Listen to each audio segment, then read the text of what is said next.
પ્રભુ શ્રી રામના આગમનને વધાવવા આમ આદમી પાર્ટી આગળ આવી અયોધ્યા પ્રાણ પ્રતિષ્ઠા મહોત્સવ પ્રસંગે જિલ્લામાં નોનવેજની દુકાનો બંધ રાખવાની માંગ સાથે જિલ્લા કલેક્ટરને આવેદનપત્ર પાઠવ્યું હતું। આપ દ્વારા પાઠવવામાં આવેલ આવેદનપત્રમાં જણાવાયું છે કે આગામી પોષ સુદ 12 વિક્રમ સંવત 2080 સોમવાર તારીખ 22 જાન્યુઆરી 2024ના શુભ દિવસે પ્રભુ શ્રી રામલલ્લાનું બાળ સ્વરૂપ નૂતન રીતે શ્રી રામ જન્મભૂમિ ઉપર બની રહેલું નવું મંદિર જેના ભૂતળના ગર્ભગૃહમાં તેની પ્રાણ પ્રતિષ્ઠા થશે। આ નવનિર્મિત થયેલ મંદિરમાં પ્રભુ શ્રી રામ બિરાજમાન થનાર છે, જેથી સમગ્ર ભારતના સનાતની નાગરિકો દ્વારા ભજન કીર્તન આરતી પૂજા પાઠ જાપ રામ રક્ષા સ્ત્રોત હનુમાન ચાલીસા તેમજ સુંદરકાંડથી સમગ્ર ભારતનું આખું વાતાવરણ સાત્વિક ભક્તિમય તેમજ રામમય બની જશે। આ દિવસે તમામ હિન્દુઓ પ્રભુ શ્રી રામ ભગવાનની પૂજા અર્ચના મહાપર્વ દિવાળીની જેમ ઉજવણી કરવાના છે। આમ પ્રભુ શ્રી રામ જન્મભૂમિમાં શ્રી રામલલ્લા ભગવાનની પ્રાણ પ્રતિષ્ઠા થનાર હોય, જેથી એ દિવસે ભરૂચ જિલ્લાની તમામ નોનવેજની દુકાનો લારીઓ તેમજ કતલખાનાઓ બંધ રાખવા અંગે જરૂરી હુકમો કરવાની માંગ કલેક્ટર સમક્ષ કરવામાં આવી છે।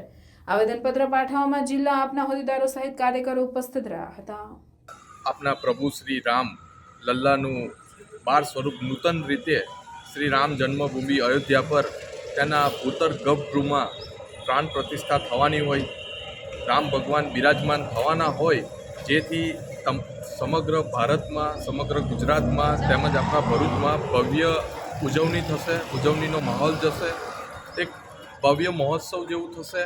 એમાં એ સંદર્ભમાં લોકો ભક્તિ ભજન પૂજા અર્ચના કીર્તન મંત્ર જાપ હનુમાન ચાલીસા સુંદરકાંડ તેવા અનેક ભક્તિમય જેવા પાઠ કરશે, જેથી આખું સમગ્ર વાતાવરણ રામમય બનશે, ભક્તિમય બનશે, એક સાત્વિક એનર્જેટિક લોકોને ફીલ જેવું થશે, જેના કારણે એ શુભ દિવસે પવિત્ર દિવસ માનવામાં આવશે।